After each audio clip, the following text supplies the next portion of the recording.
नमस्कार दोस्तों, MSD channel पे आपका स्वागत है। आज हम एक रहस्यमयी पुस्तक से जुड़ी मोटिवेशनल कहानी पर बात करेंगे। तो चलिए शुरू करते हैं। दुनिया के एक कोने में एक भव्य पुस्तकालय था, जिसके बारे में कहा जाता था कि उसमें युगों का सारा ज्ञान समाया हुआ है। सदियों से विद्वान और राजा इस ज्ञान की तलाश में आते रहते थे। लेकिन एक रात उस पुस्तकालय में आपदा आ गई और आग लग गई, जो सूरज की तरह प्रचंड थी। जो किताबें ज्ञान से भरी हुई थीं, राख में बदल गईं और पुस्तकालय की ऊंची अलमारियां ढहकर खंडहर में तब्दील हो गईं। परंतु एक किताब बच गई, जो मलबे के बीच दबी हुई थी।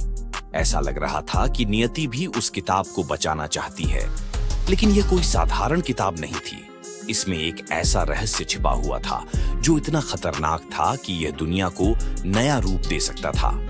लाइब्रेरियन की उंगलियां कांप उठीं जब उसने पन्ने खोले और रहस्यमयी शब्दों को पढ़ा। वह आश्चर्यचकित हुआ, क्योंकि उसमें लिखा था कि उस पत्थर की तलाश करो जो बिना आग के जलता है, जिसे समुद्र में डालने से खजाना समुद्र के तट पर आ जाता है।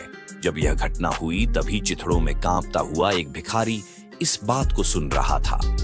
उसका एकमात्र आश्रय पुस्तकालय की सीढ़ियां थीं, जहां वह हर दिन बैठता था, क्योंकि वहां से गुजरने वालों की नजर उस पर नहीं पड़ती थी। जब लाइब्रेरियन वहां खड़ा होकर रहस्यमय शक्ति पर विचार कर रहा था, तो उसका दिल डर से भर गया। उसने सोचा कि किसी को इस रहस्य का पता नहीं चलना चाहिए। बिना कुछ सोचे समझे उसने किताब को राख में फेंक दिया, ताकि वह हमेशा के लिए खो जाए। लेकिन भिखारी ने देखा कि वह किताब उसके पैरों के पास आ गिरी है। उत्सुकता से उसने उसे उठाया और कालिख झाड़ दी। भिखारी ने उस पुस्तक को पढ़ा, जिसमें उसे अंदर चित्र के साथ एक नक्शा मिला, जिस पर एक पत्थर का प्रतीक बना हुआ था, जो गर्मी से चमक रहा था तथा पहाड़ों के भीतर छिपा हुआ था। उसे सारी बात समझ आ गई कि इसका क्या मतलब है। उसके दिल में कुछ हलचल हुई। उसे उस पत्थर के प्रति एक खिंचाव सा महसूस हुआ। भिखारी के पास खोने के लिए कुछ भी नहीं था। उसने सोचा कि क्यों न इस नक्शे का अनुसरण किया जाए, जो होगा देखा जाएगा। और फिर उसने नक्शे के अनुसार यात्रा प्रारंभ कर दी। तेज हवाओं, भूख और प्यास को सहते हुए दिन सप्ताह में बदल गए, लेकिन वह नक्शे के अनुसार आगे बढ़ता ही गया। अंत में दुनिया के किनारे एक छिपी हुई गुफा में उसने गर्म पत्थर देखा, जो गर्मी बिखेर रहा था। लेकिन जैसे ही वह भिखारी पत्थर को छूने के लिए आगे बढ़ा, पत्थर भयंकर रूप से जल उठा, मानो ऐसे जैसे कि वह पत्थर उसे आकर्षित कर रहा हो। उसने पत्थर को कपड़े में लपेटा और ले गया, परंतु वह यह सुनिश्चित नहीं कर पाया कि आगे क्या करना है। उसने एक बार फिर उस पुस्तक को पढ़ा, तब जाके पूरी बात उसकी समझ में आई। कई दिनों तक वह पत्थर के साथ घूमता रहा, जब तक कि वह समुद्र तट पर नहीं पहुंच गया। लहरें दांतेदार चट्टानों से टकरा रही थीं, और तभी उसने सोचा कि पत्थर को समुद्र में फेंक दिया जाना चाहिए, ताकि वह खजाना प्राप्त हो सके, जिसका जिक्र उस रहस्यमयी पुस्तक में था। इसलिए भिखारी ने पत्थर को पानी में फेंक दिया। एक पल के लिए सन्नाटा छा गया। फिर कुछ देर बाद समुद्र में हलचल हुई, और जहां पत्थर डूबा था, वहां एक विशाल भंवर बन गई। समुद्र की गहराई से सोना, जवाहरात और भूले हुए राज्यों के अवशेष समुद्र के किनारे पर आ गए। भिखारी, जो कभी बेसहारा था, अब अकल्पनीय धन संपत्ति से घिरा हुआ था। अब वह धनवान व्यक्ति बन चुका था। लहरें उसके चारों ओर बिखरे सोने और जवाहरात को धीरे धीरे छू रही थीं।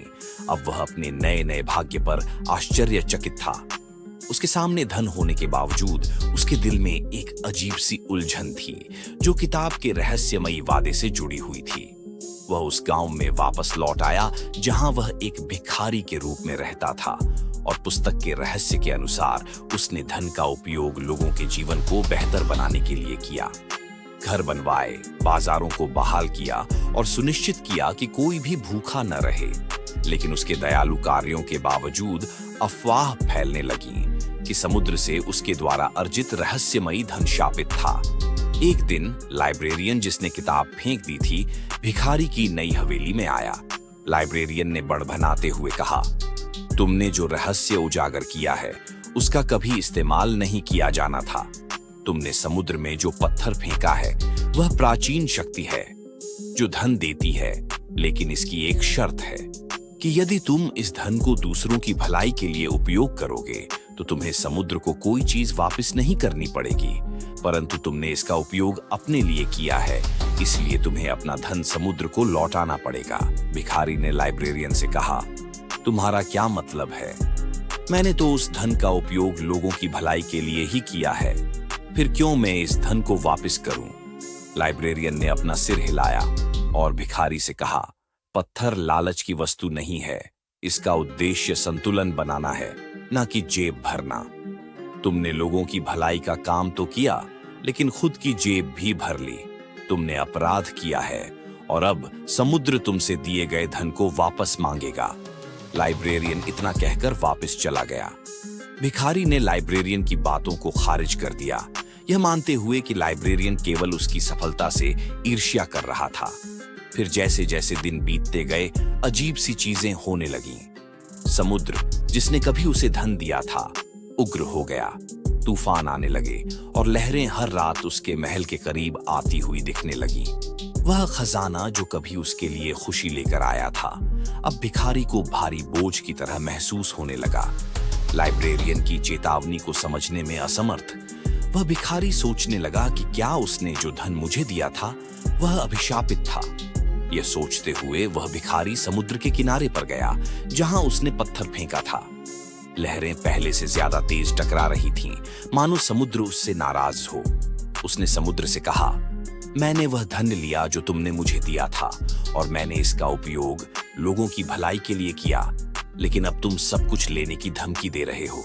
तुम ही बताओ अब मैं क्या करूं?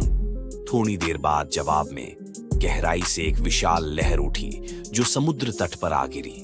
समुद्री झाग से एक आकृति उठने लगी जो एक आत्मा के रूप में समुद्र से पैदा हुई। वह उस पत्थर की चमक के साथ चमक रही थी जिसे भिखारी ने बहुत पहले समुद्र में फेंका था। उसने भिखारी से कहा, तुम्हें संतुलन बनाना चाहिए था। तुमने जो धन लिया वह तुम्हारा नहीं था, इसलिए अब तुम्हें वह धन वापस करना होगा जो समुद्र की धरोहर है। कांपते हुए भिखारी ने पूछा, और अगर मैं ऐसा न करूं तो? यह सुनते ही आत्मा का रूप और गहरा हो गया। उसकी आंखें भयंकर रोशनी से चमक उठीं। उसने भिखारी से कहा, अगर तुम ऐसा नहीं करोगे तो समुद्र तुमसे सब कुछ छीन लेगा, तुम्हारी दौलत, तुम्हारी जमीन, तुम्हारा जीवन। भिखारी ने अपनी गलती की गंभीरता को समझते हुए उस धन को वापस लौटने का वादा किया। उसका लालची दिल अब पछतावे से भर गया। उसने अपनी बची हुई दौलत को इकट्ठा किया और उसे समुद्र को वापस कर दिया। सोना, जवाहरात और अवशेष वापस लहरों में फेंक दिए। जैसे ही आखिरी सिक्का पानी के नीचे गायब हुआ, तूफान थम गया और समुद्र फिर से शांत हो गया। भिखारी अब अपनी दौलत से वंचित हो गया। उसने आत्मा से कहा, अब मैं क्या करूं? मेरे पास तो कुछ भी नहीं बचा। आत्मा का रूप नरम हो गया और उसने आखिरी बार उस भिखारी से बात की। उसने भिखारी से कहा, सच्चा धन सोने या रत्नों में नहीं होता, बल्कि ज्ञान और दयालुता में होता है। जो पुस्तकालय जल गया था वह सदियों के ज्ञान से भरा हुआ था, लेकिन सब कुछ नष्ट नहीं हुआ। आपके भीतर अभी भी संतुलन और विनम्रता का रहस्य है। इसका बुद्धिमानी से उपयोग करें और आपको कभी किसी चीज की कमी नहीं होगी। इसके साथ ही आत्मा समुद्र में विलीन हो गई और भिखारी किनारे पर अकेला रह गया। अब उसके पास धन नहीं था, लेकिन भिखारी ने कुछ और अधिक मूल्यवान प्राप्त कर लिया था। वह गांव में वापस लौटा, एक अमीर आदमी के रूप में नहीं, बल्कि एक विनम्र व्यक्ति के रूप में। इस घटना के बाद उसने फिर कभी धन की तलाश नहीं की। उसने अपना ज्ञान लोगों के साथ साझा किया और उस ज्ञान ने गांव में समृद्धि ला दी जो सोना कभी नहीं ला सकता था। उस दिन से भिखारी शांति से रहने लगा, यह जानते हुए कि सच्चा भाग्य दुनिया के खजाने में नहीं, बल्कि आत्मा के संतुलन में निहित है। दोस्तों, इस कहानी में आत्मा का संतुलन जीवन की आंतरिक शांति और स्थिरता से जुड़ा है। इसका अर्थ है अपने मन, भावनाओं और इच्छाओं को इस प्रकार नियंत्रित करना कि हम न तो अत्यधिक दुख में डूबें, न ही असीमित सुख की चाह में भटकें। यह संतुलन आत्मचेतना, संयम और संतोष से उत्पन्न होता है। आत्मा का संतुलन प्राप्त करने के लिए हमें अपने भीतर एक स्पष्ट और स्थिर केंद्र की खोज करनी होती है, जो बाहरी परिस्थितियों और भावनाओं से प्रभावित न हो। यह स्थिति हमें सही निर्णय लेने, कठिनाइयों का सामना करने और जीवन में सच्चे सुख और शांति का अनुभव करने में सक्षम बनाती है।